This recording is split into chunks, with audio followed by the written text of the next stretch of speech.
Hi everyone and welcome to studio legal. इस video में discuss करेंगे कि किसी भी कोऑपरेटिव हाउसिंग सोसाइटी के फ्लैट के ओनर की अगर डेथ हो जाती है तो उनके लीगल एयर्स के नाम पे फ्लैट जो है वो कैसे ट्रांसफर करें, वो भी कम समय में, कम खर्चे में, कोर्ट में गए बिना और मिनिमम डॉक्यूमेंटेशन के साथ में। नॉर्मली क्या होता है कि अगर आपको फ्लैट आपके नाम पे ट्रांसफर करना है तो सबसे पहले आप सोसाइटी को अप्रोच करते हो। सोसाइटी जो है वो आपको बहुत से डॉक्यूमेंट्स की रिक्वायरमेंट लिस्ट देती है जो कि आपको सबमिट करने होते हैं सोसाइटी में। यहाँ पे अगर आपके पास में विल है तो सोसाइटी कई बार आपको प्रोबेट के बारे में पूछती है। अगर आपके पास में विल नहीं है तो लेटर ऑफ एडमिनिस्ट्रेशन जैसे डॉक्यूमेंट्स को प्रोक्योर करने की बात आती है। बट अगर आपको ये डॉक्यूमेंट्स प्रोक्योर करने हैं तो ये कोर्ट से किए जाते हैं, जो कि काफी टाइम कंज्यूमिंग है और एक्सपेंसिव है। लेकिन लॉ में प्रोविजंस जो है वो बहुत इजी दिए गए हैं। अगर आपने वो फॉलो किए तो कम समय में, कम खर्चे में, मिनिमम डॉक्यूमेंटेशन के साथ और कोर्ट में गए बिना आप आपके फ्लैट को आपके नाम पे इजीली ट्रांसफर कर सकते हो। What is the procedure? Let's find out. सबसे पहले जो सोसाइटी है वो आपको नॉमिनेशन के बारे में पूछती है। नॉमिनेशन के बेसिस पे अगर फ्लैट आपके नाम पे ट्रांसफर हो रहा है तो आप सिर्फ प्रोविजनल मेंबर बनते हो फ्लैट के, यानी आपका काम सिर्फ मैनेज करना होता है फ्लैट को, बट आप उसे सेल नहीं कर सकते। लेकिन अगर आपको फुल राइट्स, कंप्लीट राइट्स चाहिए उस फ्लैट के ऊपर तो आपको क्या प्रोसीजर फॉलो करना है? Let's find out. Let's take situation number 1। यहाँ पे एक फ्लैट ओनर के 4 लीगल एयर्स है, 1, 2, 3, 4। लीगल एयर्स के नाम पे एक बिल बनाई गई है जिसमें ये लिखा गया है कि जो प्रॉपर्टी है वो लीगल एयर नंबर 1 और 2 के नाम पे ही ट्रांसफर होगी और जो लीगल एयर नंबर 3 और 4 है उनके नाम पे ट्रांसफर नहीं होगी। तो इस केस में जो सोसाइटी है वो आपको लिस्ट ऑफ डॉक्यूमेंट्स की रिक्वायरमेंट लिस्ट देती है, जिसमें सबसे पहला डॉक्यूमेंट है original copy of the will.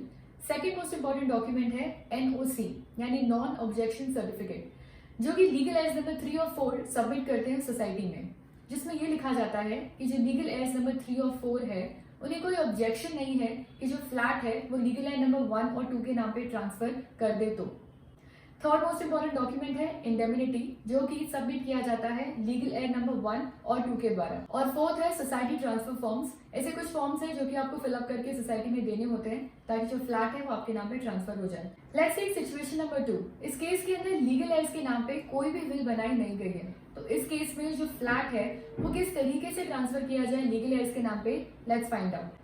यहाँ पे एक डॉक्यूमेंट होता है और उसे कहा जाता है फैमिली सेटलमेंट डीड या अरेंजमेंट डीड। फैमिली मेंबर्स है वो आपस में सेटल करते हैं कि जो फ्लैट है वो किन के नाम पे ट्रांसफर हो, और इसीलिए वो एक फैमिली सेटलमेंट डीड एग्जीक्यूट करते हैं जिसमें रेशियो लिखा जाता है कि किन के नाम पे फ्लैट ट्रांसफर हो, किन के नाम पे फ्लैट ट्रांसफर नहीं हो। तो इस केस में हमारे जो 4 लीगल एयर्स हैं वो फैमिली सेटलमेंट डीड एग्जीक्यूट करते हैं और उस डीड में लिखा जाता है कि जो प्रॉपर्टी है वो लीगल एयर नंबर 1 और 2 के नाम पे ट्रांसफर हो और लीगल एयर नंबर 3 और 4 अपना NOC देंगे। तो यहाँ पे जो NOC है, नो ऑब्जेक्शन सर्टिफिकेट है, उसे कहा जाता है रिलीज डीड या रिलिंक्विशमेंट डीड, जिसमें ये लिखा जाता है ऑफकोर्स कि जो लीगल एयर्स नंबर 3 और 4 है वो अपना राइट्स जो फ्लैट के अंदर है वो छोड़ रहे हैं, रिलिंक्विश कर रहे हैं और उन्हें कोई भी क्लेम नहीं चाहिए उस फ्लैट से। और ये जो रिलीज डीड है, रिलिंक्विशमेंट डीड है, ये एग्जीक्यूट होता है सब रजिस्ट्रार के सामने। अगर आपको रिलीज डीड या रिलिंक्विशमेंट डीड के बारे में जानना हो तो इसका वीडियो हमने ऑलरेडी बनाया है, अपलोड किया गया है हमारे चैनल पे, जिसकी लिंक डिस्क्रिप्शन बॉक्स में दी गई है, जिसमें कंप्लीट प्रोसीजर दिया गया है कि कैसे एक रिलीज डीड और रिलिंक्विशमेंट डीड को एग्जीक्यूट किया जाता है। इस केस में जहाँ पे हमारे लीगल एयर्स के नाम पे कोई भी बिल बनाया नहीं गया है, इसमें बहुत इंपॉर्टेंट है कि ये 2 डॉक्यूमेंट्स एग्जीक्यूट किए ही जाए, यानी फैमिली सेटलमेंट डीड और रिलिंक्विशमेंट डीड, दोनों ही डॉक्यूमेंट्स इंपॉर्टेंट होते हैं इस केस के अंदर। एंड ऑफ कोर्स जो थर्ड डॉक्यूमेंट है वो है इंडेमिनिटी, जो कि सबमिट होता है लीगल एयर्स नंबर 1 और 2 के द्वारा सोसाइटी में, और फिर सोसाइटी ट्रांसफर फॉर्म्स जो कि आपको फिलअप करने हैं और सोसाइटी में सबमिट करने हैं। तो इस केस के अंदर जो 4 डॉक्यूमेंट्स हैं वो इंपॉर्टेंट है जो कि आपको सबमिट करने होते हैं सोसाइटी में उन केसेस के अंदर जिन केसेस के अंदर लीगल एयर्स के नाम पे कोई भी बिल बनाई नहीं गई हो। बट इन सब के अंदर एक ही कंडीशन है, अगर आपको सिचुएशन नंबर 1 फॉलो करना है या सिचुएशन नंबर 2 फॉलो करना है, इसमें एक कंडीशन है जो कि आपको कंप्लाई करना ही है या कंप्लाई होना जरूरी है। कोई भी लीगल एयर्स के बीच में डिस्प्यूट नहीं होना चाहिए। लीगल एयर्स नंबर 1, 2, 3 और 4 के बीच में अगर कुछ भी डिस्प्यूट उठता है तो इन केसेस के अंदर ये डॉक्यूमेंट्स के बेसिस पे सोसाइटी में फ्लैट ट्रांसफर नहीं होगा और उस केसेस में आपको प्रोबेट या लेटर ऑफ एडमिनिस्ट्रेशन के लिए अप्रोच करना ही होगा कोर्ट में।